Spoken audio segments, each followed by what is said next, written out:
Welcome Welcome. to the ORCA Pod. To the ORCA Pod, Sydney Survivor, episode 9, the penultimate episode. I'm here joined by... Why don't you tell me who you think is going to win? I don't know. I'll tell you who's left. Nope. Michelle, Okay. Ethan, Okay. Michelle, Ethan, Okay. Sam, Luke, and Jazz. Who's going to win? Pick one. Yeah, just pick one of those 5 names. All right, you're not reading good content. You can be better content. I don't want to pick. You'd be like that squid that picks like who's going to win the World Cup. Squid. Yeah. And who have I got joining me today? Jules. Yeah, you sound more excited. Here is Jules. Hey. All right. I think Mum's ready for you now. Shovel off. All right. She wouldn't pick one. Sorry, Eli. I tried. It'd be like that squid from the World Cup. It was going to be interesting. We are down to. It's only me and Jules this week. Everyone. Max is got caught up with work, and Anna was in South Africa. Believe it or not. Just randomly that I wasn't aware of, but not that she tells me all her movements. But we're here. Final 5. And I was very sad with the boots this episode, except that it was sort of good because we were heading to quite a significant sort of sausage fest into the final. Look, I didn't want a sausage fest. You know me. Power to the girls. Yeah. I think a while ago, Annabelle and I jumped on the Michelle bandwagon, and I'm feeling real good about that decision. She is in a great spot now. Michelle, yes, because she's also been given a idol randomly. She wasn't given it; she found it. Okay. Well, I'm going to jump right to the end. You know, sometimes we do that. Both Michelle and Ethan, and perhaps others that were not shown, were thoroughly looking for an idol on the walk up, and Ethan was checked under the thing. But they didn't. Do you think they had a clue? I don't know. Maybe they knew Shane went out with an unplayed idol, but why would they know that? He didn't say it on the way out. So I don't know. The fact that they both looked in that same spot, says to me that they probably had a clue. Yeah, that just wasn't shown. Ethan's watching. Did you have information? Why did you look there? Why did you both look? Why were you so thoroughly checking all the rocks? Anyway, but no info. Just interesting. I'm calling it. Michelle was my original runner-up pick, and now I think she's going to be the winner. And speaking of our picks, I'm now in the lead. Are you? I was second last by a mile. I'm now winning. I want to see the actual full numbers for this. I asked, and they've not been provided. I can send them to you after the show. Because I still have number 1 and number 2 in the game. My top 6, I think, with except for Lizzie, are still in. Okay, well that's. I had Shane. Everyone had Shane low. I had Shane the highest of everyone. Yeah. I had Maddie P. I was 1 off. I was spot on with Joseph. So. Well, I don't like this at all. What a disappointing outcome. So we come into the. Let's just go to the start of the episode. All right. We followed up, and we thought there might be some fallout between Luke and Sam and Michelle on the fact that they didn't vote with her. And it was getting a bit fired up in the chat last week, and. She made it clear that she didn't have a real issue with Luke because he had foreshadowed to her that he was considering that option of voting out Joseph. She was a bit more annoyed at Sam. But I must say, I felt that both Michelle and Luke, and there was quite a lengthy conversation that was shown to us, handled the discussion perfectly. Absolutely. Michelle did not say that she was angry or upset. She just was like, I thought we were voting Ethan. You wanted to vote Joseph. That's fine. That's your decision. I just hope we can move on. And I think that's the best way to handle it. Inside, she was probably internally screaming. Yeah. The only thing, and they were both very receptive to that conversation. They were also quite honest about it. That neither one of them seemed interested. Well, they kept saying the three, like we're good to three or to three. And I don't know if Cher was saying we're good to our three with the two of us and Sam, or we're good till we get to final three and then, we can take each other out. It was a little bit like, I got the impression they were talking about, I'm not committing you to the end, but I'll commit to you to at least final four. Did you get that impression? I didn't read that much into that conversation. I was more just, I was impressed with how they all handled it, but maybe I need to watch it again and see if I can read more into it. Yeah, I just felt they kept saying three, and I felt like it was more like, I did think they were referring to the three of them, the three original Blues, but I could be wrong. But they seem to have linked up, and they've linked up, and then they've had to make a plan, obviously, to achieve a vote out, and they immediately go to, and I'm going to rush through a bit because we've got 2 interviews coming up. They immediately go to the challenge, which was a quiz based on how much you'd been paying attention. As a concept, I was a fan. What do you think, Jules? As a concept, I think it's a great idea. I think there were once again some issues with the way the challenge was conducted. For example, I think the question about the eggs, that should have been a tiebreaker. That should have been, all right, first to 3, there's a bunch of people on 3, here's your tiebreaker question. But instead, that's just my thought. I actually thought they'd set it up like that purposely, because the first question was absurdly easy. Because a lot of the questions were absurdly easy. Well, the first one was who got votes at the last tribal that wasn't Joseph. It's like, that's fresh in mind. Then the second question was, everyone got it wrong but Ethan. Everyone got it wrong but Ethan. It was reasonably easy. And then it was who was voted out 4th. Yeah. And of course, Eli had to put a question about himself in there. What was I wearing? Yeah, that was that one. Yeah. It was what hat I was wearing, and Ethan got it wrong. And then I thought, okay, and then we just, I'm like, this is stupidly easy. And then to the eggs, I'm like, okay, this is good. I think they had this. They're going to have 2 easy questions, one really simple one, a hard one that, like, whoever gets closest to that, who remembers all the way back to the beginning of the day. And then I'm like, Ethan got it. I know. And then it's rolled on. That should have just been the end. Anyway. Yeah. And then it's a mad scramble, and I thought, here's another time that Shane's going to play his idol. Like, I thought absolutely. So again, I was as usual when I'm watching these, I'm live messaging with someone in the cast. This time it was Ethan, and I was like, 100%, we are getting an Ethan, a Joseph, a Shane idol play here, and well, wow, I was shocked. He has played his idol previously on unexpected tribal councils with twists, or ones that are somewhat unusual. This was unusual in that they weren't given time to have strategy chat between the challenge and the actual immunity tribal council. And I think we'll have to ask him when he comes on, and I don't know if this was his plan. Now, it seems like there were at least 3 tribals that he could play it, because they've got a new one in. So obviously it was good to final 5, which is probably, honestly, production a bit late for a final 3 to have idols available at final 5. That's pretty standard. There's normally only 1 vote where you can't play an idol. They do that in America. You're right, because you go idol then fire. They've got an idol and you can save it.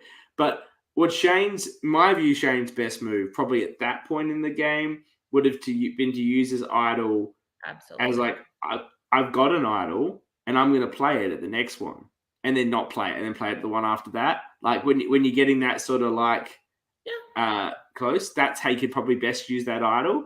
And especially with a game that seems to be as fluid as it is, it's really hard to orchestrate a split. So he probably just wouldn't get votes.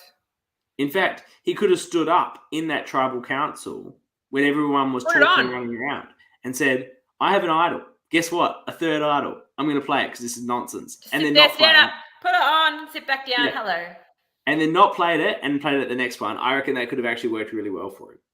Yeah. But can we talk quickly about the tribal council itself? Well, I just want to say before this has been Shane's issue the whole game. Had he watched other Survivor, I think he would have been aware that that would have been a useful play. He would have seen it done before and how Yeah. effective it can be, particularly in these shock sort of tribal of situations where nothing is certain and everything's on the table. And he always was the sort of default vote when they couldn't, when before anything got organized, it was like, oh, let's do Shane. And then it all moves from Shane because people want to do something more interesting. And when it's something like that, everyone's just like, okay, let's do the easy thing here because we're all really worried for ourselves. Yeah, absolutely. And yeah, I think you're absolutely right. If he'd watched a little bit of Survivor before going out, he probably would have known that the idol was the correct play there and not the extra vote. Yeah. No, but so what I said, the tribal itself, it started with Eli saying, hey, was it Jazz or Michelle? Do you want to tell the jury what just happened? No. I'm sorry. When you're in the game, you're not allowed to address the jury, and the jury is not allowed to address the people in the game. Well, That's in my a way, yes, but everything you're doing at tribal council is explaining what happened. No, You just wanna absolutely. guess- But I don't think they should have done. I think the jury should have been told this is what's happened. This is the challenge, and they're going straight to tribal. Like you don't get the players to tell the jury what's happened. Yeah, but they do. The production doesn't tell them what happened. No, but they like as in the fact that they only just had have the challenge go straight into the tribal council. Yes. There should be no encouragement or opportunity for anyone in the game to address the jury. I think I understand what you're saying, but it is normally the job of the players to explain what has happened in the context of the twists. It was just the question was poorly worded in a way that he was asking them to direct it to the jury, which is incorrect. It should have been more about, this is what just happened. How do you feel about it, or something? Yeah. But look, it's a 24-hour game. Yeah. No, I agree. Yeah, I'm sure everyone's exhausted by that point. Yeah, all right. Let's hurry this shit up. Come on. It was really dark by the second half of the episode. Yeah, well, I imagine this is running later than like the end game of a 2-day one because it's a whole day in one. I imagine we're inching up to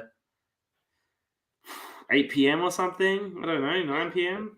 Well, they filmed in April, I believe, so no daylight savings. So yeah, it probably was getting dark around 7. So yeah. So the votes come out and there's a lot of discussions and people are constantly talking the entire. Oh, Danny said filmed in June, even worse. July gets darkest as close to winter solstice. So yeah, I could actually only be like 5 o'clock, but it's getting very hectic between all the parties. They're all speaking. They're speaking throughout the tribal council. No one seems very certain about what the plan is going to be. Obviously, people had talked about Ethan. People had talked about Matt. People had talked about they're really all we really heard in a conversation sense. Ethan and Matt again, and Shane, of course. But those three had discussed looping in with Jazz and taking down all the Blues. But there just seemed to be no appetite for that once they got into the pressure cooker of that sort of live tribal situation. Yeah, so if they had a bit of time back at camp between the challenge and tribal, do you think it would have been a different outcome? I don't think this is a great decision for a number of people, in particularly Jazz, or Ethan, or Matt, obviously.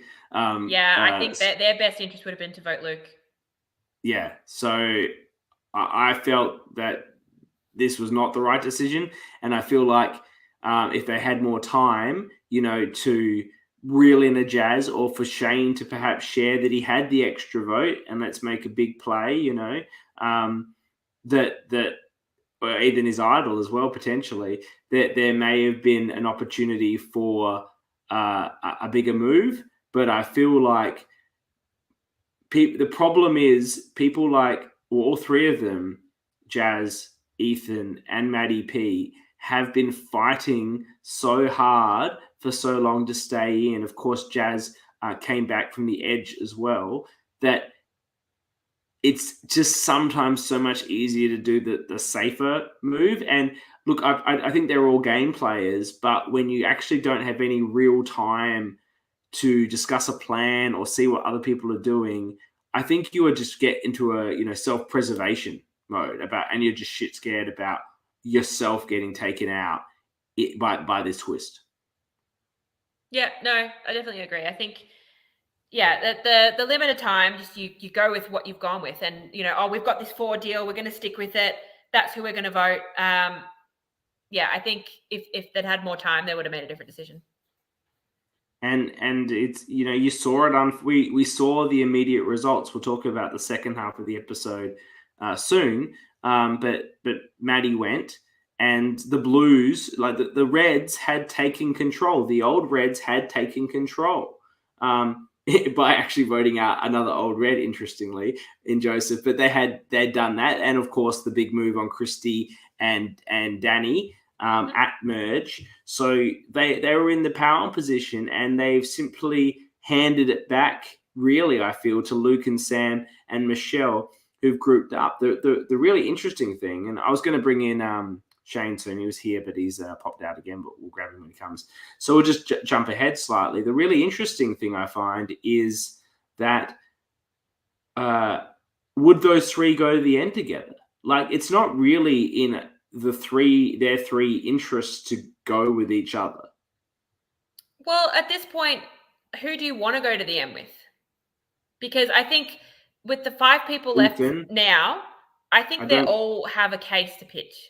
I think Jazz, look, her case is she came back from the edge, and that's about it. And I don't think it's enough against those other players. And I think Ethan is sort of disliked.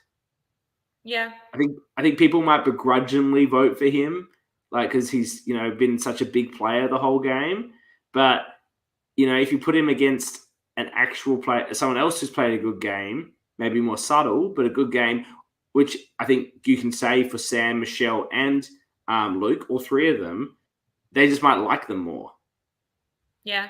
Like, I like Ethan, but I just get the feeling that the vibe for him is not overly positive amongst the cast.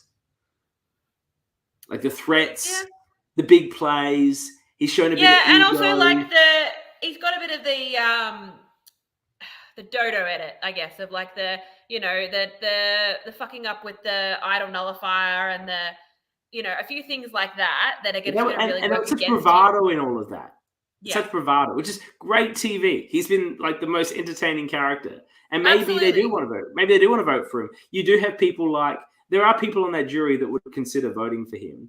And maybe at the end of this episode we can do a bit of a pick on who we think. Well, why don't we do now? Who do you think the final 3 will be? What do you think is going to happen? Well, look, Michelle's in the final 4, guaranteed. Yeah, I think Michelle is our winner. And I think if that is the case, it's very disappointing they lost most of her footage because she's been incredibly under-edited. Yeah. I think Michelle's our winner, and I think she beats out Luke and Jazz. Yeah. I think yes, but she beats out Sam. No, I'm still going that Sam wins. Sam wins over Luke and Sam wins over Luke and Jazz. I think Luke in a final tribal may not be able to articulate his game very well, and I think other people are going to get credit for things that he has done. And I think if Sam and Michelle are there, it's going to be a really good final tribal because they are both very good speakers. And I think a lot of votes will be up for grabs. No, I don't think so either. Looking at each other as the last target. Yeah, agreed. I was looking forward to Danny being a salty juror, but it looks like that's not going to happen now because one of our allies is guaranteed to be at the end. No salty Danny, come on. And there is, I know it's boring. There is a challenge. We saw a bit of the next challenge, which appears to be a Survivor trivia challenge, actual Survivor. No, I'm not sure if that's the final 4 or the final 5. Of this group, who do you think is going to do best at that? Michelle. She's obviously a super fan, very engaged in the community. Ethan, though, look,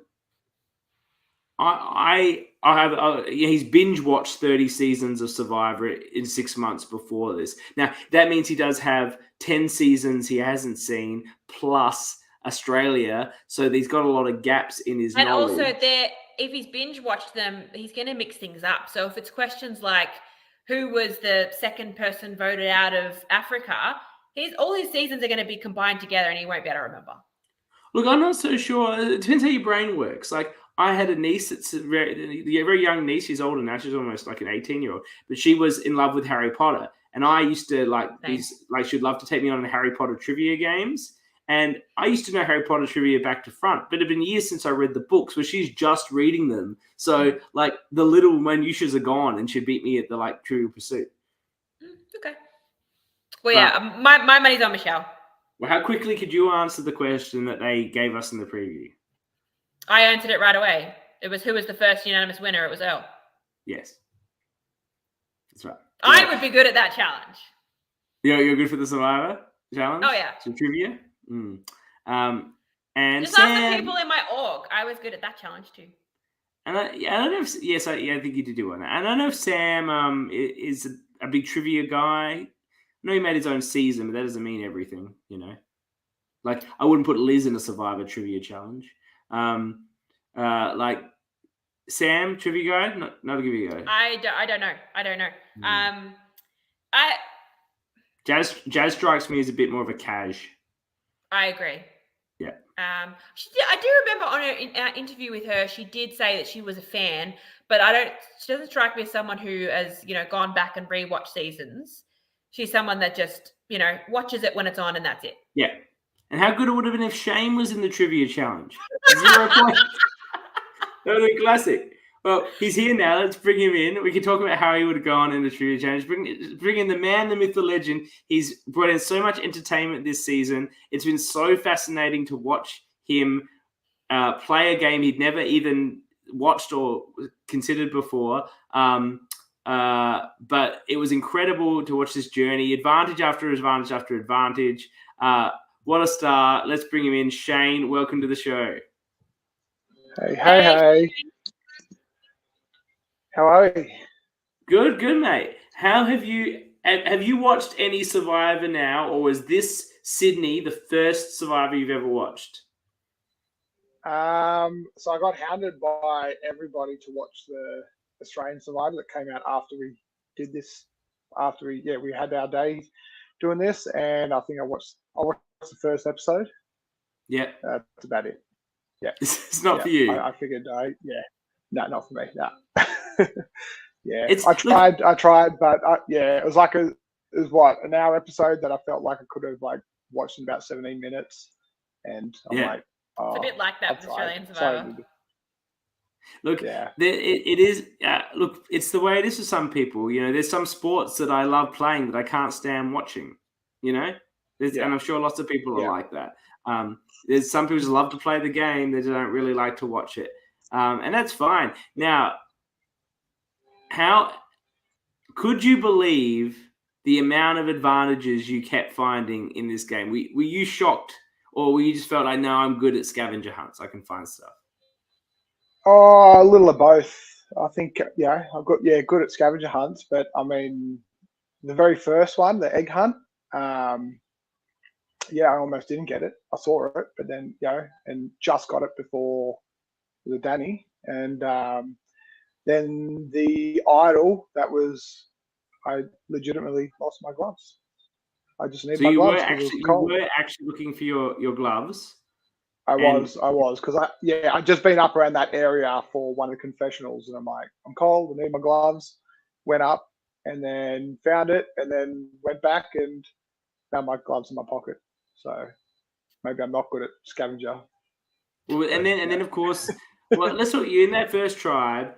Did you feel like you were in danger in the second vote, the one where Amanda went out? Did you feel like you were in danger? Did you feel like you might need to play that idol?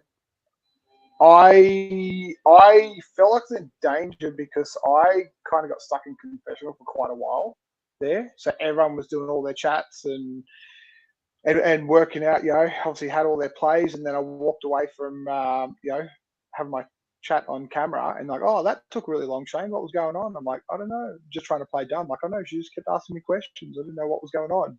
And then I had Amanda just like, jump on me.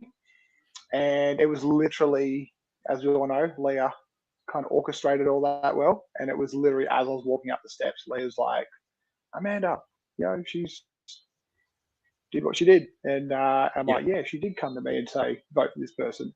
So, but it was so, as you guys talk about, the whole day was just so fast paced. Like everything was just bam, bam, bam. And I admit many of my votes I made my decision, a lot of my votes at Tribal. Based on a number of reasons. But that first one was walking up the steps and Leah. But that feedback it's come through from a few people because a lot of people said they couldn't get a read on you or you wouldn't give them anything. So were you reticent to actually then give out a name and because you weren't even sure who you were voting for and you'd sort of just figure it out when you got there? Honestly, right at the beginning, I couldn't even remember names. I'm like, and that early on, I'm like, I think in the first like one or two votes, I couldn't even remember, pinpoint names. And a lot of the tribals, I strategically sat at the end to try and watch everyone and get like a good facial kind of gauge on everyone as they were talking and see who was kind of glaring at who and hope that in discussions with Eli, like names got brought up and I'm like, oh yeah, that person, I'll vote for that person. But yeah, so and then you get swapped, and you did you even know that a swap was a possible concept when it happened? Yeah. So I mean, I know, like I know the premise of the game, and I had a few chats with people. And I didn't have any opportunity to watch any episodes because I was like a late call up on it all. And literally got like the call up at like 2:30 the day before. And I'm like, well, probably a bit late to watch anything now. But I had a few chats with people and realized, I knew those swaps. I knew a whole lot of the things that went on. But that early was pretty full on.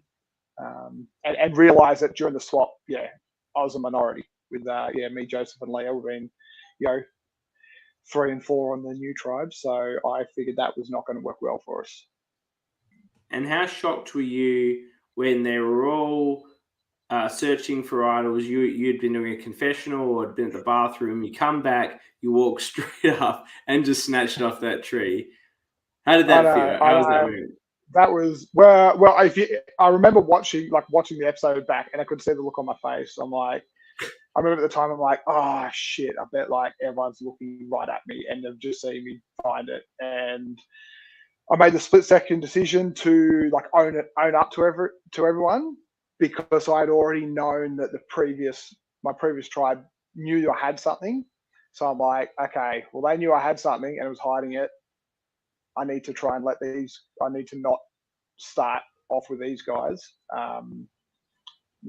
Let them think I'm hiding something just in case one or literally the entire tribe saw me because they're all there looking and apparently, as Danny said, looked completely through that area and no one found it. And then along come me. And of course, no one did see you, but I think at the time we discussed your play was the right play. The odds are someone did see you; they were all there. And when you've got that many advantages, there's no harm in people knowing you've got one publicly. Particularly as people were spreading around that you had something at the beginning anyway that you couldn't actually play into a specific tribal council. Now, I think the big question that's been asked in recent times, specifically raised by Leah, is we come up to the double tribal council with both tribes, and Leah is adamant that she'd spent the time before wanting to target Christy, and that you didn't tell her that you were going to vote for Christy, so she instead put her vote on Jazz, which resulted in Jazz going out. Is that correct? Did you not flash about your desire to remove Christy to throw a vote on her at that time? No, I didn't. So the reason why I voted for Christy then was literally just for shits and giggles, because I'd listened to all the conversations going on and felt like the decision was made. So I just thought I'd just stir the pot and just throw a vote on Christy, because apparently she's someone important in Survivor. Not that I knew prior to that day, but yeah, I just threw it on just to see what reactions were, and it stirred the pot. But you must have been pretty. Were you pretty certain going into that you were going to play one of your idols? Yeah. So I think when I played all my Vantage and Idols, I was pretty sure I needed to play them when I did. And you were right. Yeah. Yes. The thing is, and I guess we talked about it.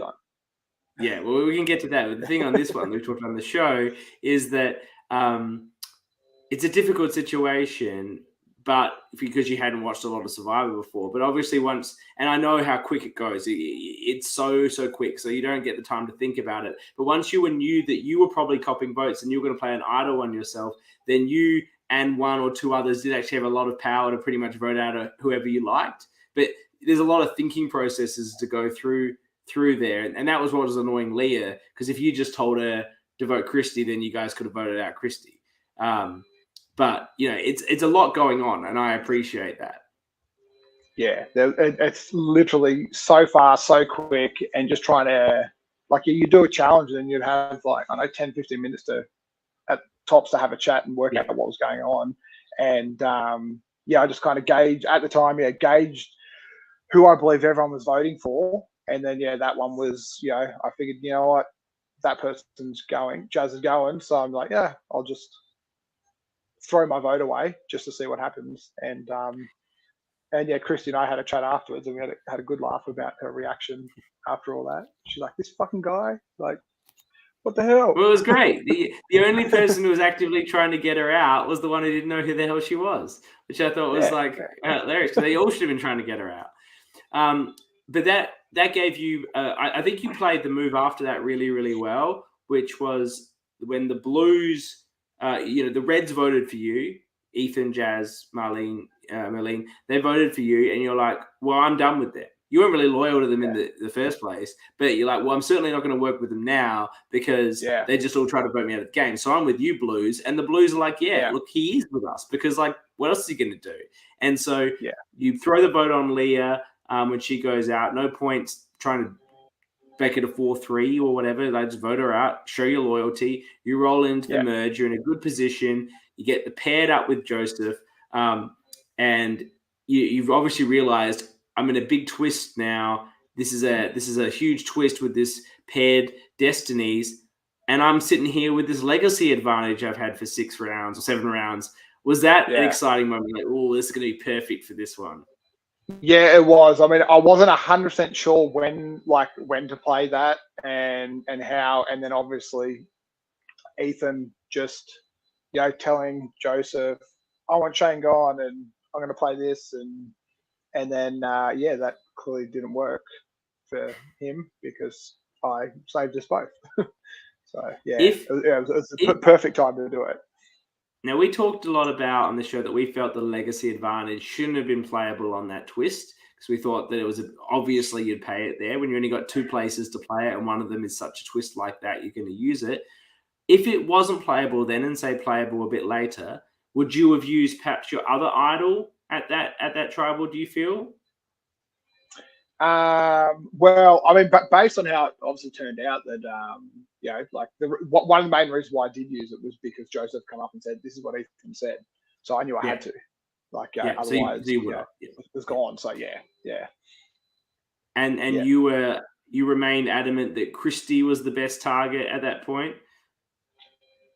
I'll be honest, I really can't remember. I think Joseph was of the view that you were pretty adamant that you wanted to vote for. I know, Christy I listened to him last week. I'm like, was I adamant? Maybe, I don't know. I think I know. Obviously, by that point, it was very clear that the original, my original tribe were just like, nah, I'm going for him. And I think I always looked at it. Most of my votes went to who I thought threats were, and Christy was a threat. Christy Danny was certainly a bigger threat than Michelle Jazz, which was your other option. Yeah. So I think like most of my votes were going to who I thought were either the biggest threats at the time or biggest threats, Leah because I needed to save myself, or Christy the first time just for shits and giggles. Yeah. So you come out of that, then you managed to survive the next vote. Probably one of the first votes that you probably hadn't have felt that you were in some danger. I'm talking about the Joseph boot here. I get the feeling that for probably the first time in a long time, you sort of felt okay with your position. And then you come out of that and there's a discussion with Ethan and Matt about regrouping up with Red, potentially bringing in Jazz. You guys have got the numbers now. Do you think that was a legitimate discussion that got derailed by yet another twist, or do you think that everyone was probably already thinking about you for that vote? So I, at that point, felt like, although I kind of committed allegiance to Blue, I wasn't involved in a conversation with them. Like they all just kind of went their ways, and I thought, all right, well, there's Joseph and Matt. I always saw Luke, like Luke was just winning every challenge. Like Luke was like the challenge threat, and he knew that. Like every episode we've watched, he's like, oh, I'm a threat now. So I thought, you know what, they've kind of, although I felt I was in with Blue, I always felt like if they're going to vote someone out, I was the one that they're going to vote out. So I thought, that was my chance to try and swing, swing Ethan and Matt to voting out Luke. I feel like I probably could have done that conversation better now. There's probably 2 regrets I had, and that was not having that conversation better. But at the time, I actually had no idea that they had all kind of collaborated with Luke and Sam. So I feel like that was my little punt that I took that didn't work. Okay, so you think that you didn't give Ethan and Matt the comfort they perhaps needed at that conversation to form up in a group. A combination of that, and also I didn't realize that I had no idea that they had actually like already banded together with Luke in the way Luke, that they had. with Luke so, and Sam. So I feel like I could have maybe tried to sell it a little bit better to them, like in hindsight now, but now that I know that they had banded together the way they did, it probably wouldn't have worked anyway. But that was, I jumped on that opportunity because I felt like, like Michelle and that they just kind of disappeared and had their, I'm assuming had their own chats, and I was just kind of left looking around and like, okay, well, here's a play. And then, and then the fact that, and I thought, okay, well, I kind of gauged that conversation, didn't work. Didn't know if it had worked yet. And then we went straight to tribal directly after the trivia thing. So I was like, did you think that Ethan and Matt were voting for Luke? No. So I was chatting to Matt in tribal. I was doing a Matt chat. I was talking outside of my mouth. Yeah. Trying to convince him to. I'm like, I can. If you convince, Ethan and anyone else to vote for Luke, I've got a way to get him out. Like I can make it happen. I've got an advantage. I can make it happen. And then If Matt had turned to you and said no, but what about Michelle? Would you have been prepared to do that? Because he might have been more open to that now that we know about their little foursome. Yeah. Well, hindsight. I guess did he probably, suggest it?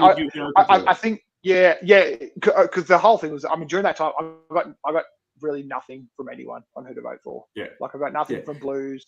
I got nothing from them. I tried to sell it to Ethan and Matt. I got nothing from anyone else. So I'm like, this will be my play. And my thought was, because at that point I felt like I was not quite in with Blues as much as I had hoped I had been. Yeah. So I know I could have played my idol then and there, but in all honesty, I felt like I probably might have gotten one more round at the most. I think, I just didn't think I was in far enough with anyone. So I think when everyone asked me afterwards, why didn't I play my idol? My thought was, well, no one remembers who comes second. So, getting out 7th, 6th, 5th, whatever, unless you win, what's the matter? I think ultimately, as someone who's watched a lot of this show, you were pretty much probably stuffed, because if you had played the idol there and saved yourself, or done it in the way that I said was perhaps optimal, which was to show everyone the idol, say you're going to play it and not do so, and then play it at the next one, you're at that point looking like a huge target because of all the things you've done and all the things you've played. So no one's going to want to take you to the end then. Particularly I think by that point I was a target, because everyone's like in that tribal and the one before, I went to pretend to stand up as if I was. Yeah, I saw that. That was very funny. I enjoyed and they're that like, "Oh, fuck off!" As if you got another one. Stop bullshitting. And and like there was like, I felt like a genuine level of like, this fucking guy, like, he's just So I really don't think, with the way I was one of the ones in the minority from the merge, and the fact that Red originally just turned on me. That was Christy, so I think my vote was well worth going towards her. I don't think I was going to. I don't feel like I was going to get through the final 3. So it was a punt to go with a double vote in hope that it worked, and then I think I could have used my, obviously use the idol to get through maybe one more round. But I don't really have. I didn't think I was going to make final 3. Well, I think it's been an incredible journey. It's been fascinating to watch you, as someone who hadn't watched any of the show before, find every advantage and almost every advantage in the game, utilize most of them effectively. It's been a really, really enjoyable experience. I think you've been a fantastic character on the season. I think you've brought a lot to it, and there's a lot of great characters in this season. So I think you should be very proud of the value that you yourself have brought to quite an exciting journey. But I think obviously the most important thing was you were playing to show your kids that you can do it, and the value of trying things. We said about the comfort zone and what you could do. Did your kids watch it, and did they get that enjoyable experience? Yeah, so my eldest is 12, and she's loved watching it.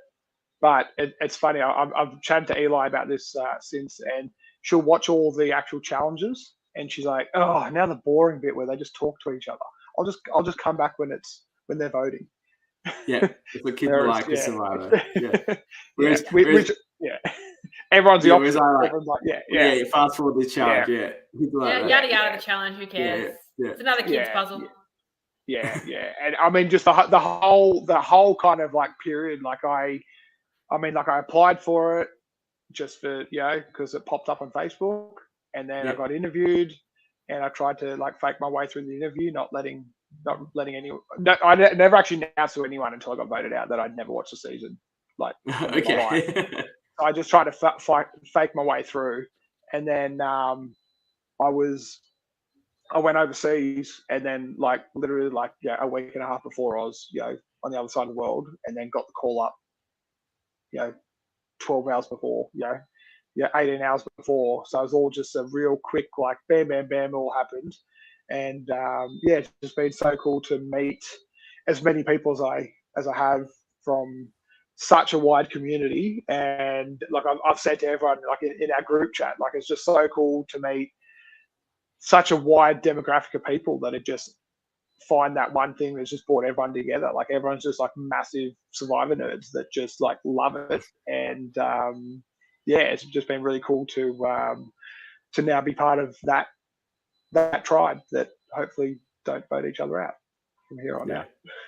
Well, no, they won't. You've got a friendship for life with that group. That's the way it sort of goes. So, again, thank you for being on the program, for following on in the chats and the comments that you have most of the episodes. I like that you've watched one Survivor season. You've probably listened to one Survivor podcast, and that may be where you hang up your boots in terms of Survivor watching, unless you choose to play again. But like, I think that's amazing. And again, thank you so much for the quality you brought to this season. I'm sad that you won't be at the end experiencing your first final tribal council while in it, which I thought would have been a fun experience. But I think it's still From a the great way jury that is you went great. out. Yeah. Yeah. Well, I even with the jury, I'm like, so what do we ask these guys? Like, what do we? Yeah. What do we do? It would have been really awkward if I made the final three because I would have been. I know. That's what I was saying. It would have. How does this work? I would have announced then that I've never watched it before. I would have. Yeah, I know, because that would have been a great selling point. A great selling point. I would have tried to sell it as, like a survivor. Like I've done whatever I had to do to survive without using the tactics that everyone else clearly would have done. Because I think that would have been an impressive pitch. I think that would have. I think, like someone could say that, but if they did nothing the whole game, then people would be like, whatever, I don't care. But you had so many advantages and you played them at the right time that people would be like, oh, well, that's really impressive that he'd never actually watched the show before. I think you would have got far with that pitch. So well done. I'm going to take you out. We're going to talk about part 2 and then we'll interview Matt. So thanks for coming, Shane. Great to see you. Thanks, Shane. Thanks, guys. I cut him off. Sorry, Shane. Thanks. That was as I did that interview with Shane, and I know we gave him a bit of shit as we've gone on the show, but he's been pretty pivotal to like a lot of the season. Absolutely, he's been great to watch. Like, he's got all the advantages, no allies, and made it to 7th place. Like, that's pretty impressive, especially for someone who's never watched. So, yeah, I think he was a great character. So we finished with him. He's gone. They come back, and really Matt and Ethan have shot themselves in the foot with this move. And we'll be talking to Matt about how Shane said no one was even talking to him in that thing, even though he was telling Matt he had an advantage. And if anyone's got an advantage, Shane does, because their best move would have been Michelle. They have their thing with Luke and Sam. Absolutely, they've got each other. They've got Luke. Then they've got Shane. Then they've got Shane as well. Beautiful. Michelle goes, and that weakens Luke and Sam. They gave all the power back to Luke and Sam with this, with taking out Shane at this move. Absolutely. So, that was such a poor move from them, and we'll talk to Maddie about that in a bit. But they come back. No one seems particularly to have realised the mistake. Everyone seems, Shane's gone, whatever. Let's move on with life. We're good. And off they go to a new challenge. The party games continue. It's a bit of bobbing for apples on a rope. Does that have a specific name? Any idea? No idea. Yeah. But yeah, they're bobbing for scrolls on a rope, and then another child's puzzle to finish off the situation. Which Michelle said her pieces were some of them were already together. Once again, another production puzzle mistake, bringing home the challenges, and Eli doesn't like us criticizing the challenges. But I don't mind the scroll thing, but scroll puzzle's fun. It's fun. Get your puzzles right. Get some better puzzles. And so Michelle wins. First time she's won immunity. She's pretty chuffed about that. Even more chuffed when she finds an idol at Tribal Council. Shane's unplayed idol, I presume. Knowing that she's now going to roll into the final. Saying the puzzles were bought from Kmart. Yeah, no shit. We got that. Look, admittedly, they're better than those, like, the fish one that was on Playing for Fire. Well, it didn't look like fish, but it was like flames on Playing with Fire. Because you couldn't even really see how that was supposed to go together. Yeah. Did it actually go together? Like, I don't know if it actually went together in any obvious way. So, that was I think made by the crew. So, sometimes this came out, sometimes you made. Yeah. There's not a lot that goes on in the back half of this episode. She wins immunity, and Matt just sort of realizes he's done, right? Like, that's what happened. Yeah, Matt and Ethan were like, oh, shit, like, Jazz isn't with us, so we're done. Yeah. We cooked it. We've lost Luke and Sam. Like, as someone who's already been voted out, there's no way Jazz is going to go to Rocks.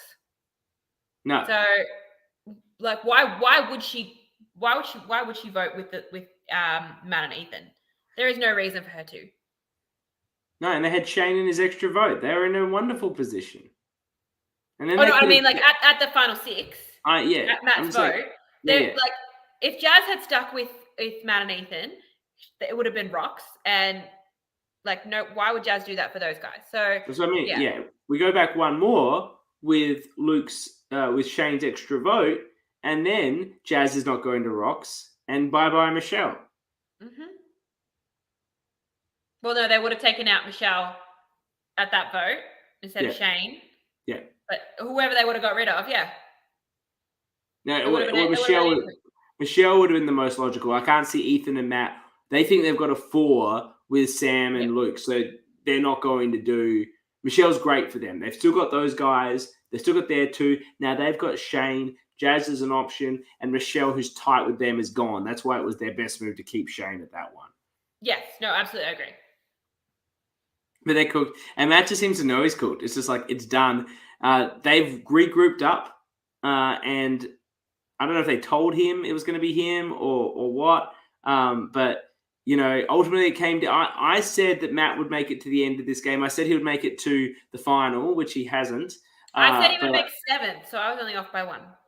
Yes, we know you're winning the game. Okay, look, congratulations. Like you didn't lord drunk Viber over me for how many podcasts? I get 1. It will continue. And yours is more relevant to this podcast. But regardless, exactly. He's in that situation, and everyone's voting for him, and they're just like, we're choosing between you and Ethan, and you're just a lot nicer. So it just came down to you're a bigger threat at the end, and we talked about this earlier. We agree. Nice. That was always going to be his problem. He's the nice half of him and Ethan. It's the same experience. Sit next to Matt at the end of this game. Like people will just give him their vote because they love him. It's the same thing that people did to myself and Max. It's like, just get rid of the nice guy. Keep the arsehole. We can always get rid of the arsehole, is what people feel. You get rid of the nice guy if you're going for 1 or 2. When they're a duo. So I don't know if we have much more to talk about. We just bring Matt in. It's a very straightforward vote. There's not really much to talk about. Let's bring him in, and he can address our criticism of this misplay at the final 7. Welcome, Matty P. Matty! Hello, thanks for having me. Oh, we're so excited to have you. We're excited. I'm very excited to be here, despite how late it is. It's late. Whatever. Are you an early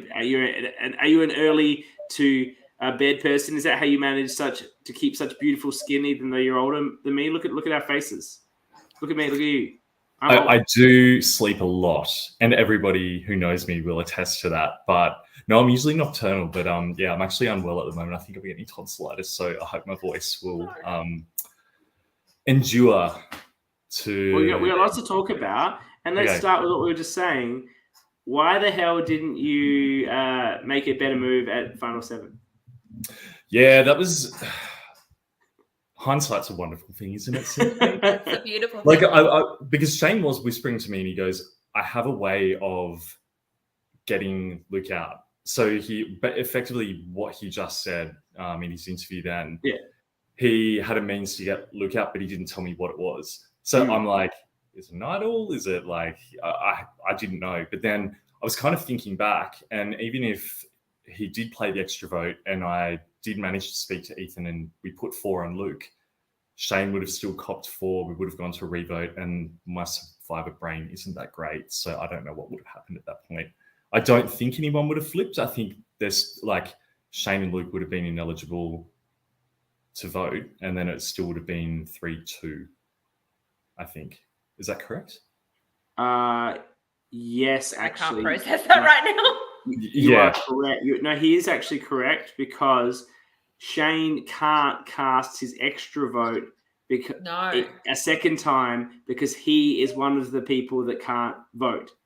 If it had been Matt P that had cast the extra vote, then he could cast an extra vote on the revote, is the official Survivor rules. So for it to actually work effectively, Shane would have had to hand you his extra vote. He wasn't doing that. For you to play, because noting that, or play his idol as well.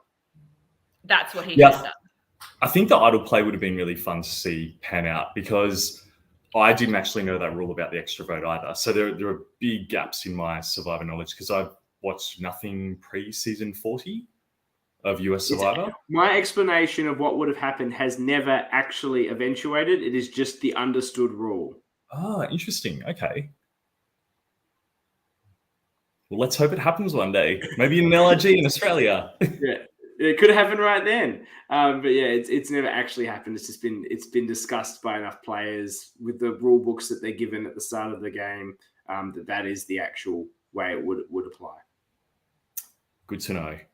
I wish I'd known on the day.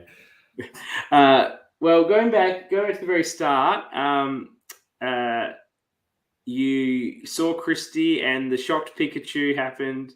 How exciting of a moment was that for you? It was completely wild because I had seen her, like I was obviously following her on socials, and I'd seen her post something about Sydney Survivor, like she was promoting it. I think there was a story or something she posted, and I had this little inkling that she may have been like possibly coming, but to actually see her walk in and then the cogs were turning, I'm like, she's actually playing. That was completely wild. I thought maybe she would pop in and just grace us with her wonderful presence, but no, we got to play with her, and that was, as I said in my montage at the end, it was an absolute life highlight. Like it was so much fun, and we inside. I don't think I kept anything really on the inside in this game. I think it was all emoted. I didn't realize how much I emote until I watched myself back. And I didn't realize I could do that side mouth thing either.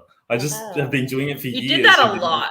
Yeah, you did the side mouth. Yeah, we should vote for this person. You did the side mouth, and you're also you're very genuine with your facial expressions, which are quite, as you say, emotive. Yeah. I was just a really expressive person, and I think it's definitely my DNA because my sister does the exact same thing, and if we're together, it's a lot of fun. So hopefully, I'm trying to convince her to play with me one day in a blood versus water. I don't think she will because she's never watched an episode. So we see Shane, and who knows. At what point did you and Ethan become absolute best friends in the world? Were you friends before the swap, or was it the swap circumstances that really forged your relationship? It's a really excellent question because I was trying to think back at what point that was kind of locked, because a lot of the day is a bit of a blur, but I remember going to Jazz first and approaching her, and I said, I wanted Jazz to be my number one in Ride or Die.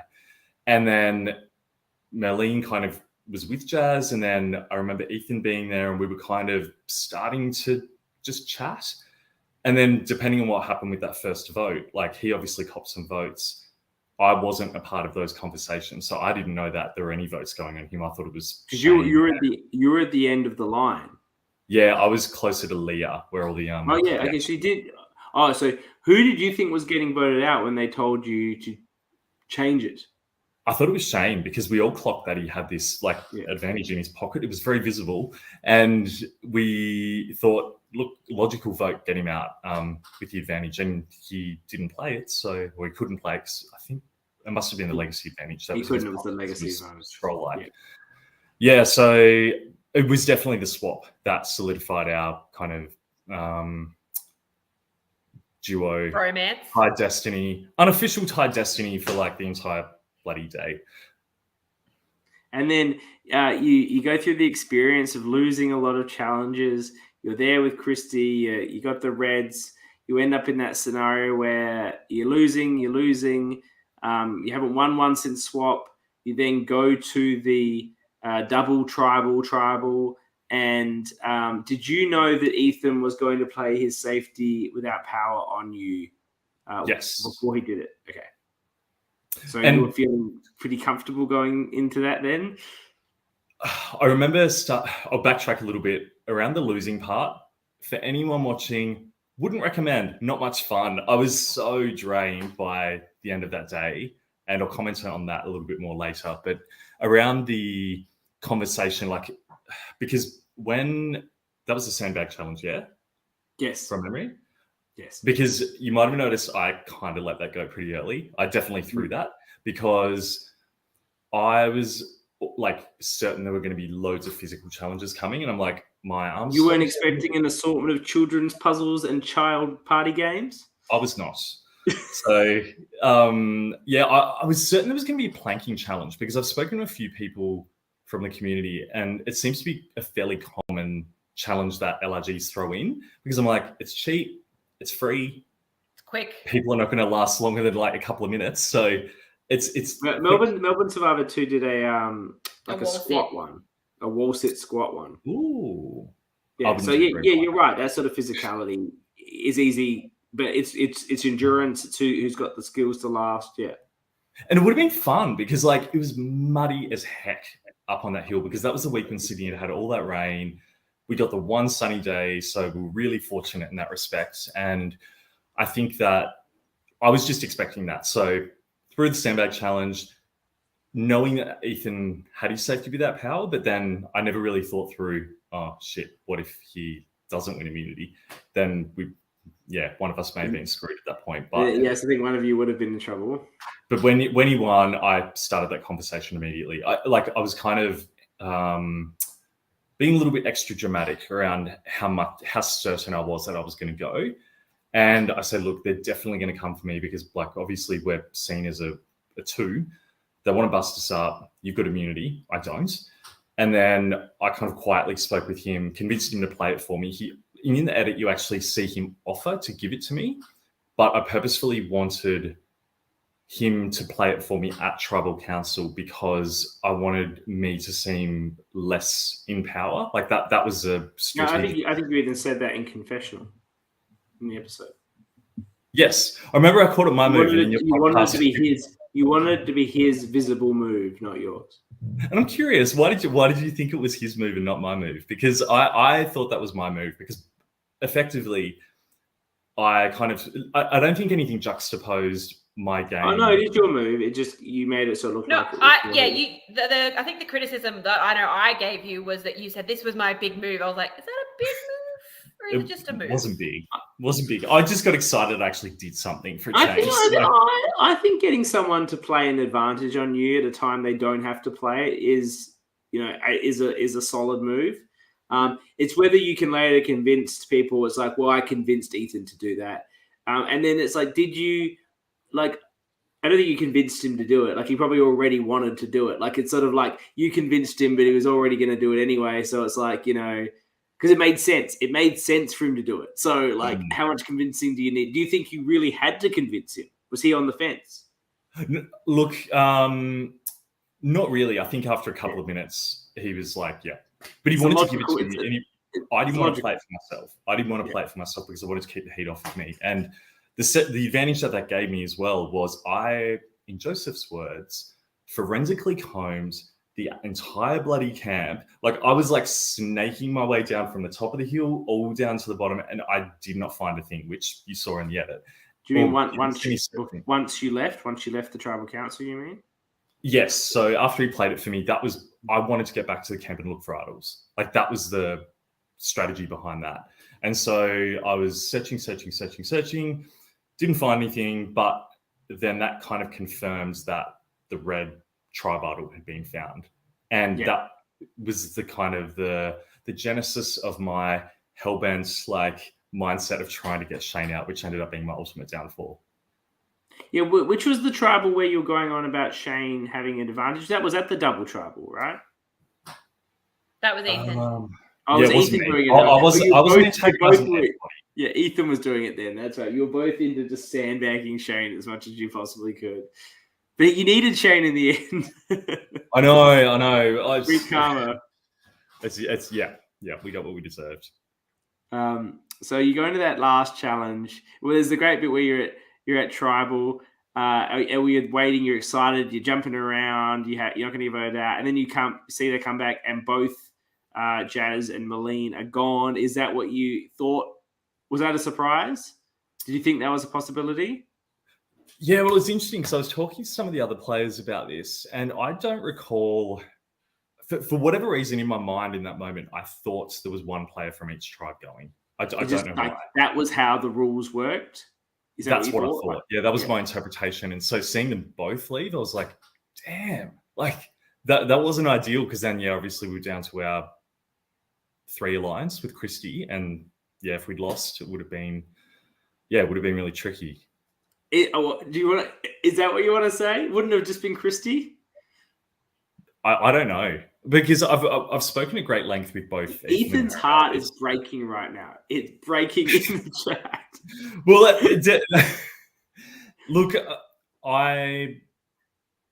This is why when a friend asked you, if I made it to the end, would you have voted for me? Yes. Just say yes. Because you know what? Like, it's never going to have to be proven. So just tell them yes.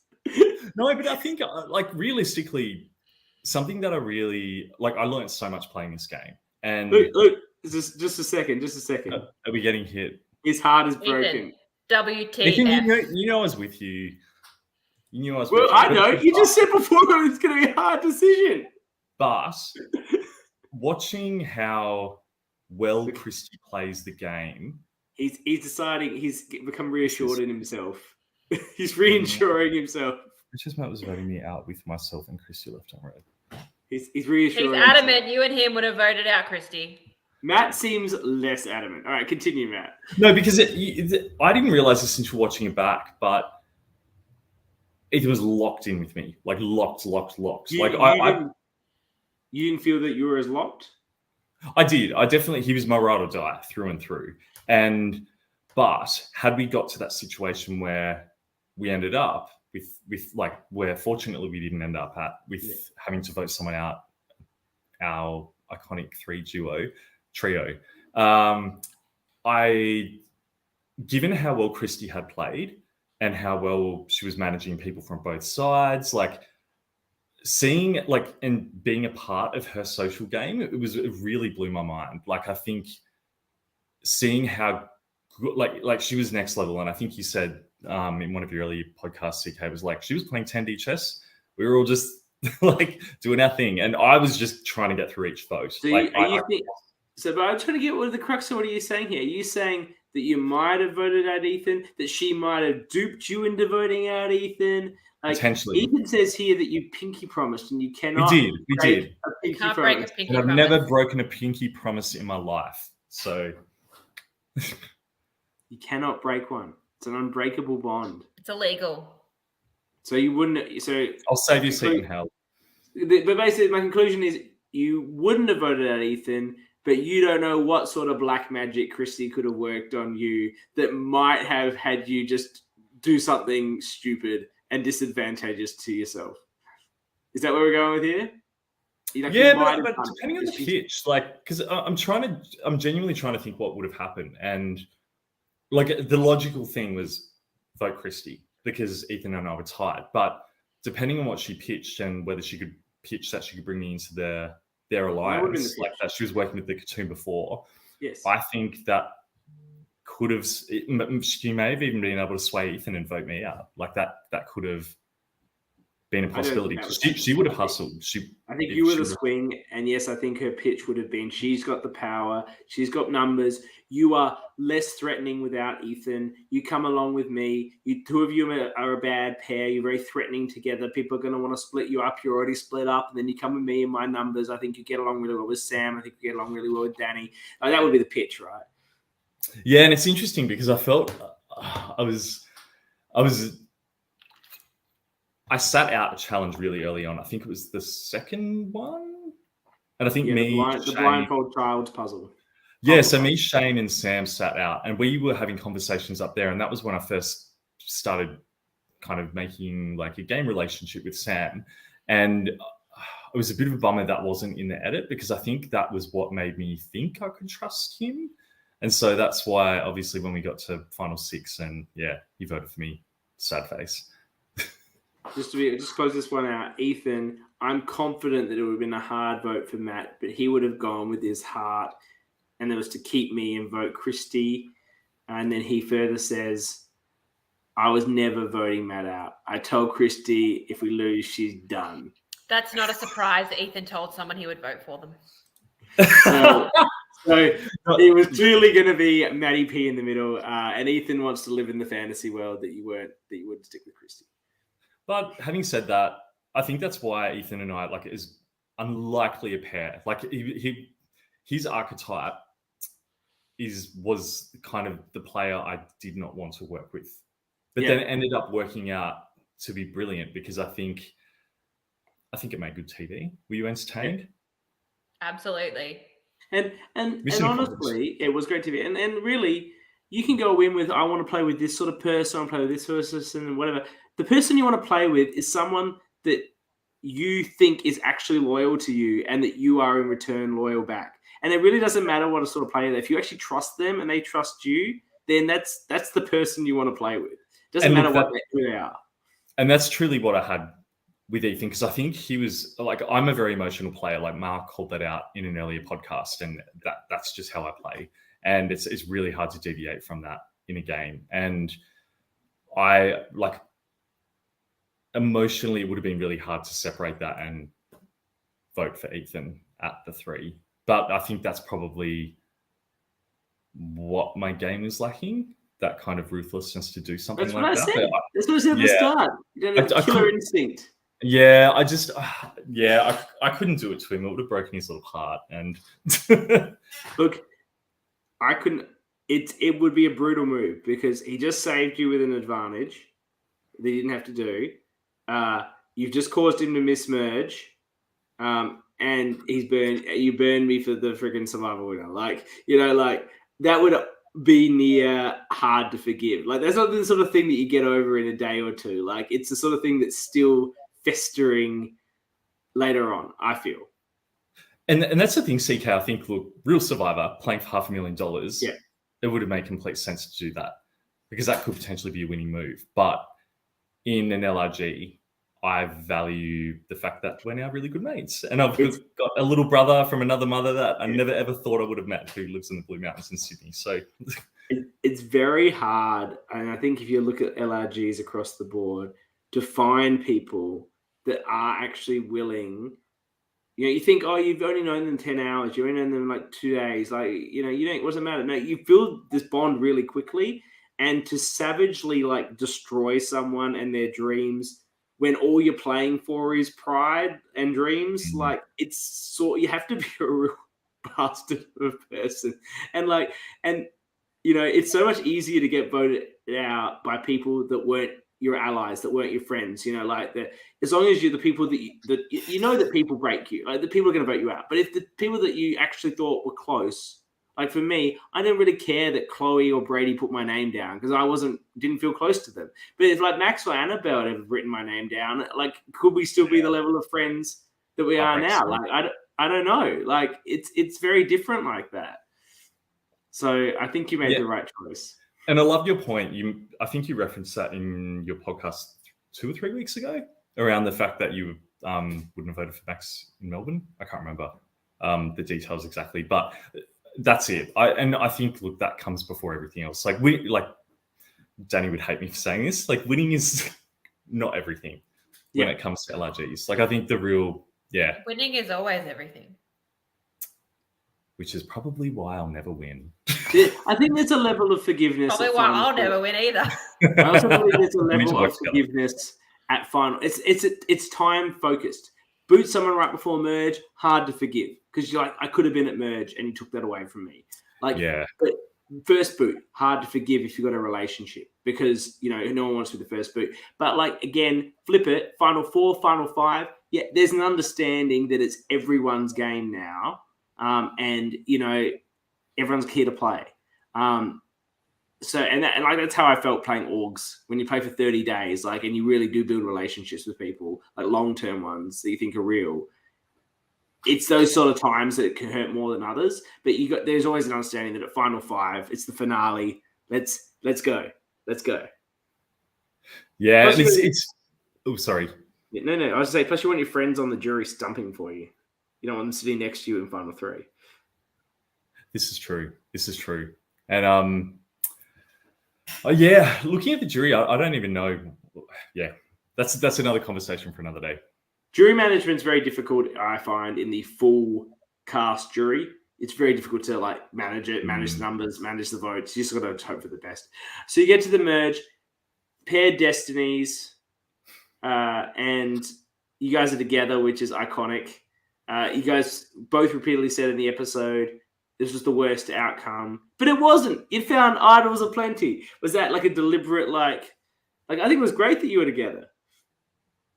Yeah, well, yeah, as I said before, we were kind of unofficially tied together for the entire game, and maybe it was destiny that we got tied together. It was destiny. Well, the funny thing is, like, in real life, I'm late for everything. Like, I'll arrive at my own funeral late. I can guarantee you. Something will happen. And Can confirm. Thank you. You were on time for this. You were on time. I almost didn't make it in time. So it was but so I'm late for everything. And so after the merge feast, everyone's walking up. Now, I didn't actually realize this, but in the edit, when I'm looking for idols, when Ethan had played his safety without power for me, I actually looked in that exact spot. Like there's a shot of me looking in that exact spot, and you could see that there was a little hole there. And so when everyone was walking back from the merge feast, everyone was talking, me being late, I was the last one walking. I noticed it and I'm like, oh my God, that's an idol. Because you could see it in the like little baggy bag. Could have been the nullifier. But no, the nullifier was under the table. Yeah, and so what I had to do is I said to everyone, oh, I just need to fill up my water bottle. And so I went back to fill up my water bottle and then ran up and then was like, yoink. And then they didn't have a camera on me, so I had to reshoot it. And I'm like I was really, really worried that I was. Did they reshoot you finding the idol? Because I don't think we even saw you finding the idol in the edit. Yeah, no, we did. Quick. It was like a 2 or 3 second shot, and then that's why I'm like running up to everyone because everyone was already at the area to go into the challenge. So okay, and that's an advantage, by the way. There's an advantage to the merge tribe being your original tribe, because you've already scoured it a few times, so you sort of know the spots where someone might put something, and you obviously thought about that hole immediately when, hey, merge, there could be a merge idol, let's have a look.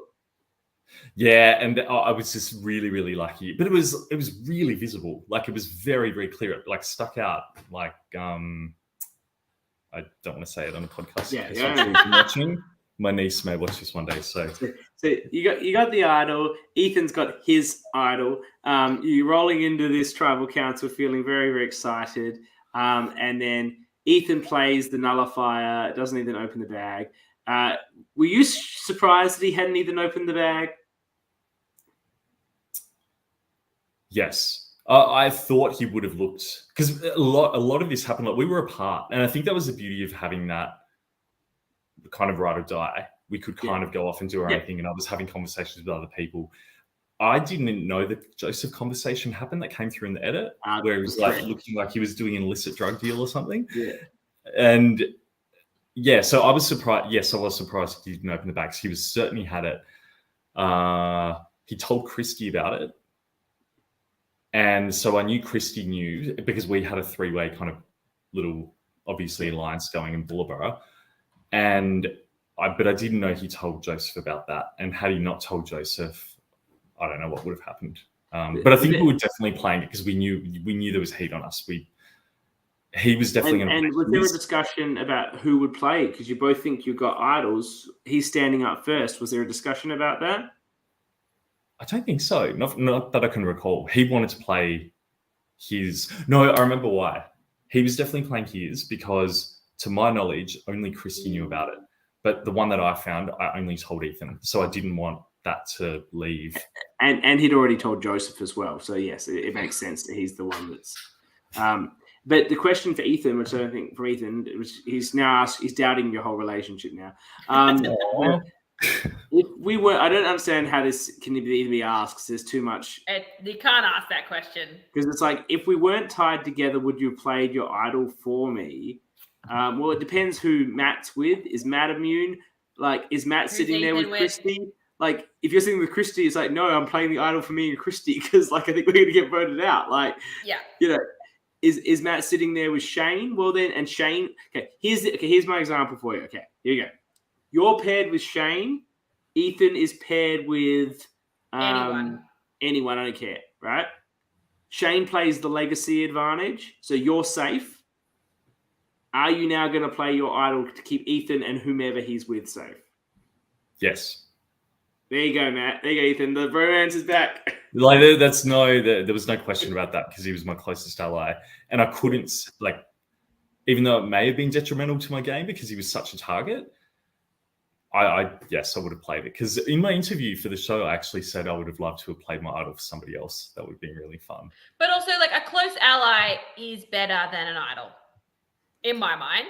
Like, an idol saves you for one round. An ally is going to be an extra vote for you the entire way. Yes. Yeah. So Let's go. So I'm glad I was able to formulate that into a viable scenario that you can consider as an option. Thank you for making it very clear. Now, so we go to the next community challenge where you were capital R robbed. Do you want to complain about this nonsense red light, green light challenge and the fact that you freaking stopped? I'd probably first like to talk about Puzzlegate. Yes, of course, Puzzlegate. Yes. Yes. It's 2 in a row for you with these challenge questions. Puzzlegate. Did someone not like me on the crew? I don't know what was happening. So let's go to Puzzlegate.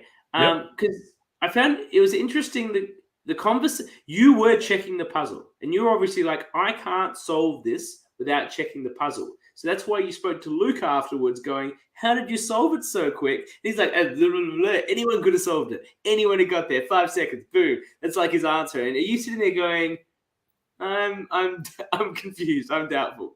Yeah, I was genuinely confused because watching the edit back, I didn't clock that it was incorrect, that he solved it that way. And I didn't even realize until watching it back now that he'd solved it in the way that he did. So, but look, it like in sport, like you get a bad line call, like this shit kind of happens. So you just have to move on with your lives. But yes, it was unfortunate that to go back to your original question, red light, green light, I was so certain I did not move. You didn't move. Which is why I was like I was purposefully walking because it was so slippery. Yeah. Like what Michelle said, she doesn't want to do a knee. I don't want to do a knee. If I'm single, I live by myself. I do a knee, I can't work and I'm not paying the rent. So you were certain that you had not stopped. And of course, you didn't get to see, you felt at the time, but no one's checking the video footage. It's over, move on. You finally get to see it in the show. And you were home going, I didn't fucking move. It was a heartbreaker. That was a heartbreaker. Just I think because it happened twice in a row.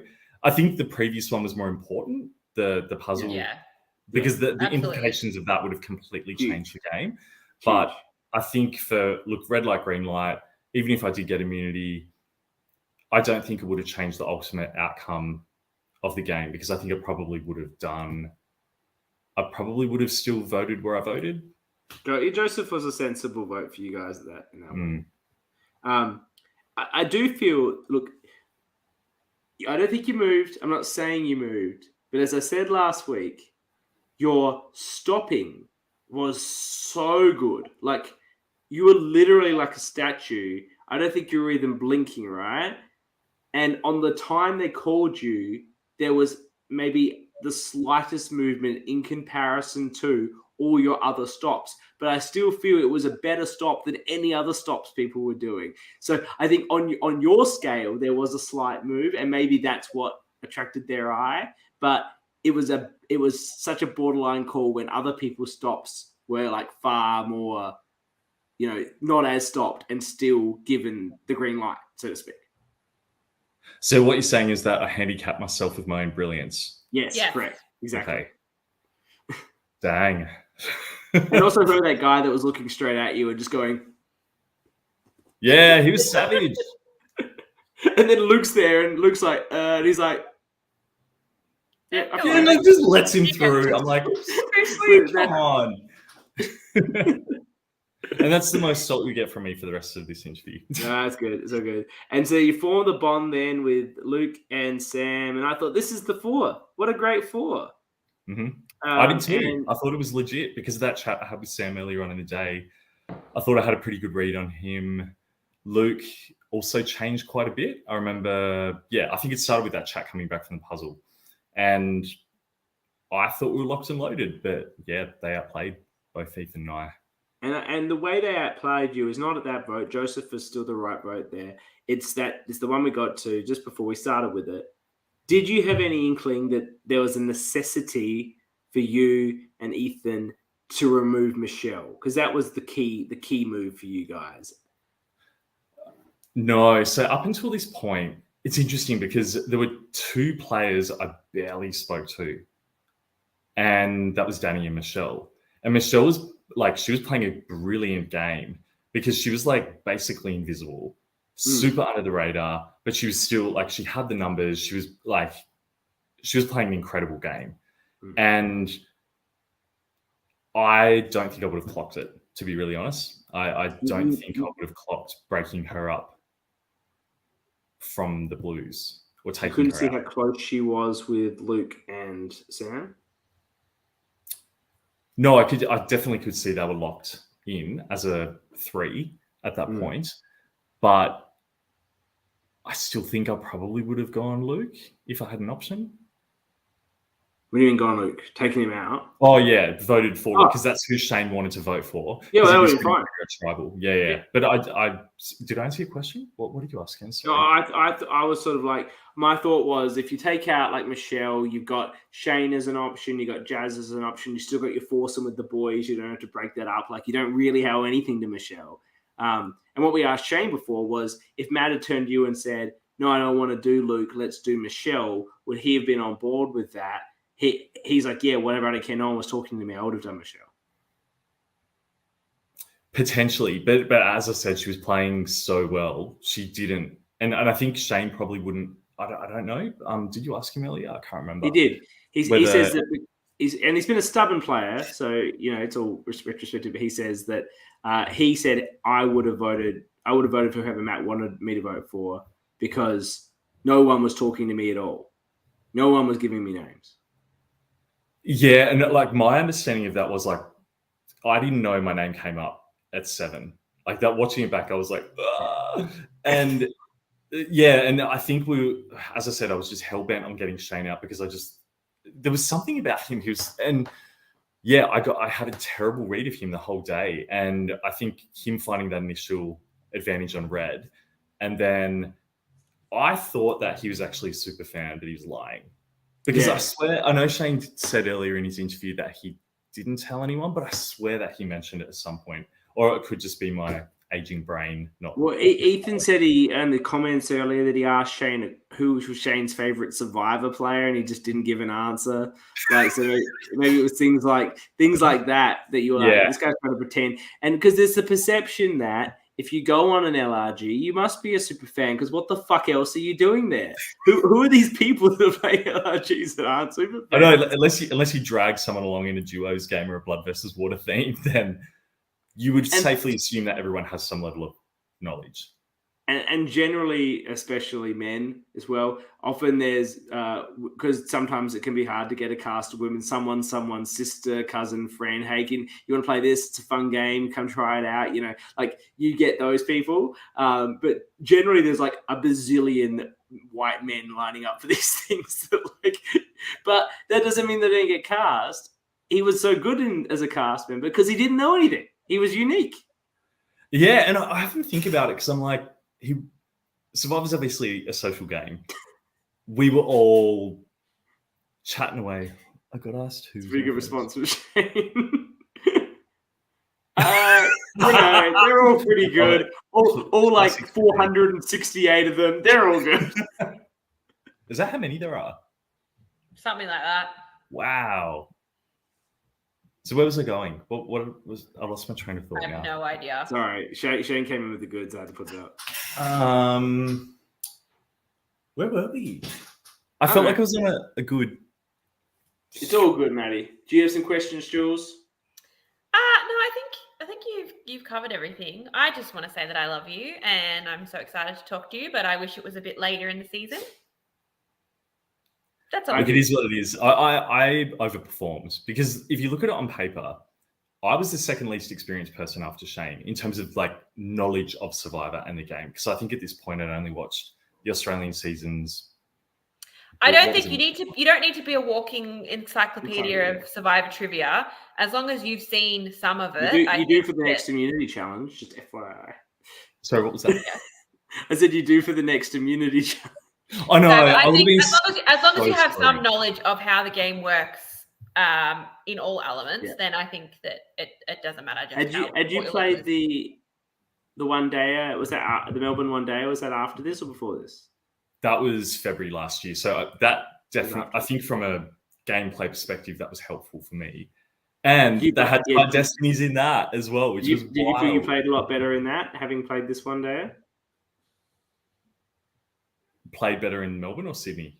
Yeah, Melbourne. You played Melbourne after Sydney. Melbourne, we can spoil. It's a one-day game. It's not a Melbourne I played before. Which one you played Melbourne for? played before. So Melbourne I played February. Sydney I played July last year. Okay, so Sydney came second. In Melbourne, he came second. It's not a Melbourne Survivor official LRG. It's sort of a one-dayer that the Melbourne Survivor crew ran. It's not an official one, so we can spoil it. It's not going to ever be shown on TV or anything. But Matt came second, so you've hit. It's a pretty good run. Third, no vote finalist, right? No vote finalist. I got one, but it was my duo, so it was effectively a no vote finalist. Imagine if your blood versus water partner doesn't vote for you in Final Tribal Council. I would have probably cried myself to sleep that night had that happened. Yeah. And then, so did you feel that you said you said you were like, oh, I'm a bit like inexperienced with Survivor compared to everyone else, but having played another game before is a huge advantage over a lot of other people. Yeah, and I think I actually definitely feel, despite finishing a lower placing, I played so much better in Sydney having fluffed my first time around. Finishing higher doesn't mean you played a better game. Well, you sort of just took, again, you were there playing with Rosie, who'd played Melbourne, and you sort of got, I think you were aligned with her, and you sort of hooked, she started that wagon, and off you went. And she played a considerably more ruthless game than she played in Melbourne Survivor when she played that one day. So there's very much that, like, you know, you play it once and you learn so much from that experience. Yeah, absolutely. Look, I would have been a deer in the headlights in Sydney because I look at the quality of the players that I was up against. I had no business even making merge, really, because no, seriously, truly, like that was the one thing I kept inside. I was shitting at myself at that point because I was just so like at the point where we walked in and we were all having like the breakfast, which wasn't a breakfast because there was no food, but in the morning, I was like, damn, these people really know what they're doing.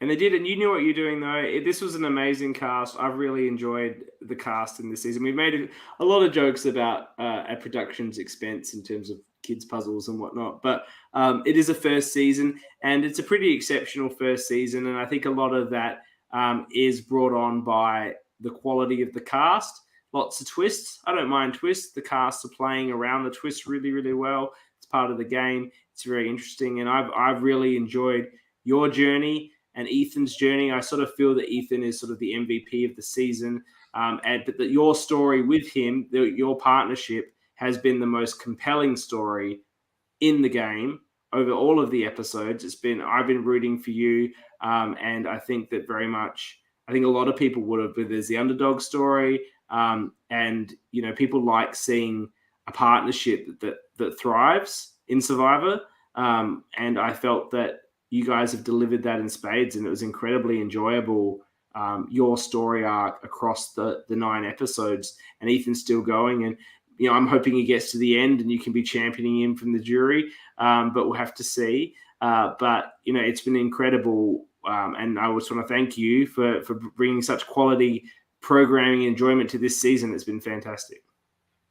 Thank you, CK. That's really kind.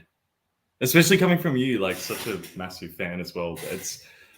Honestly, it was one of the best days of my life. And it came at a really good time as well. I think going through the shitty time in Melbourne with the lockdown and then having something to really look forward to. And yeah, the meeting 15 complete strangers who I'd catch up with a coffee with any one of them, and that's pretty rare going into a game over one day. Yeah, it's one of the amazing things. So I did have another. I've got a question for both of you. Go. What would you have done differently? Where did my game go wrong? I would vote out Michelle. final at seven. final seven. That's the only mistake I would say you made. That's it. And so, who would you have targeted after that? Just Well, I don't think it was about who you targeted. It was about the fact that you put yourself in a position where you and Ethan were in the minority. I think if you'd been able to get out any one of Michelle, Luke, or Sam, you would have gone into final 6 vote being in power. My strategy would have been take Luke out at the next one, then Sam, then Shane, and I would have gone to a final 3 with Ethan and Jazz. I don't think Jazz is getting many votes. And I'm Ethan, let's say, and you're Matt in this situation. It's a 50-50 whether you or I win. You're nicer, but I've probably done more, and let's see what they do because we're a player and let's just go for it. That would have been my strategy if I'm the Ethan in that scenario. Yeah, it's interesting though, because I don't know if you picked it up in the edit for this episode, but did you hear the conversation Jazz had with Ethan and I on the field? No, she said to us that she made a deal with the 2 boys and they promised her that they would take her to the end. So she completely cut me and Ethan off and she was locked and loaded with them. So even if we got rid of Michelle, it would have been me, Shane, Ethan versus Jazz and the 2 boys. And Shane's extra vote. Yes. Well, he's probably played it in the scenario. Oh, he already played it, yeah. But she's going to balk at in this scenario at Rocks. She's not going to go to Rocks. They're not going to go to Rocks for her. But I could see you, Shane, and Ethan doing it, particularly if Shane's the one who's got the votes. Like, I love Rocks. Rocks are great. Sam is not going to Rocks. As you can see, I'm giving you numerous scenarios where if Michelle was the target. No, thank you for that feedback. I appreciate it. Luke would have been fine too. I think that would have worked out. But okay. No, I think I can speak for both of us. You did play a very good game, and you should be very proud of yourself. Oh, thank you, Jules. I hope you had as much fun watching as I did playing. It's been a great season, and hats off to the casting team. It was a very strong cast, and yeah, it's been great to watch. So we got the final episode coming up Sunday. I imagine it will be a lengthy one. I imagine 2 hours or something plus. And then I think what we'll have is we'll do the standard LRG approach where we probably will do the final 3 next week, depending who's available. And then the winner and the runner-up the week after for some deep dive interviews and work through the whole game with them. So a few more weeks coming for the Sydney Survivor ORCA podcast. And then from next week, once the episode has come out, I will probably launch the voting for the top 13 LRGs in Australian history to date. The voting will begin. I will start circulating. Obviously, got to wait for Sydney to finish. I'm in 2 minds about how to do it. I've had some feedback I'm considering. No one wants anyone's season to be like the worst season because everyone puts a lot of work into these things. The 13th best season. Yeah, well, we might do a top 7 and top 8, and then the rest in no particular order, perhaps. All right, I like that. Eli's asking for our predictions for the finale. We did sort of mention them earlier. I think that it is going to be a final 3 of Michelle, Jazz, and Ethan, with Michelle taking it out. I think it will be Sam, Jazz, and Ethan, with Sam taking it out. And Matt, you can't give us a prediction. No, I'm just trying to think of combinations. But I was going to say before with the LRGs, you should do it did you do schooling in New South Wales? No, from Adelaide. It's like when you get your UAI after year 12 and it's below 30. You don't get the actual number, just so it doesn't crush your soul if you got 4 or something. Yeah, well, I'm not. I like that with the bottom half. You just bottom half. Yes. I might do the bottom half. Where does Luke finish in the scenario? So I think. Where does Luke finish? It depends on immunity. I think if he doesn't win this final 5 immunity, I think he's gone there. He's not winning the quiz. He's going. Probably not. So yeah, I think he's 5th. Yeah. So we might do it that way. Anyway, we'll start that. It's going to be a very exciting way to do the back end of the year with no more seasons. Thank you, Matt, for coming out. Thank you, everyone. I should give credit where credit's due. The voting thing that I've talked about for the LRG countdown is actually Eli's idea. He reached out to me. I think he's only got one season. He doesn't want to be bottom. I'm like, your season's not going to be bottom. I don't think it's No way. But like, fair enough. He, as a creator, he understood that it'd be pretty painful if he was bottom. So it was his idea. I think it's a good idea. So bottom 6 in no particular order. Look, I think 2023 has been a great year for LRGs. It has been, and I can't wait to the Fire coverage. was good. And the It was great. Had superstars on it, Exactly. and other people. All right, so Sunday night final, get on it. Podcast next Thursday with the interviewees, and then one final one the week after to round out the season, and then look forward to the voting to start. I will be sharing it on all the socials. So thank you, Maddie P. You've been great.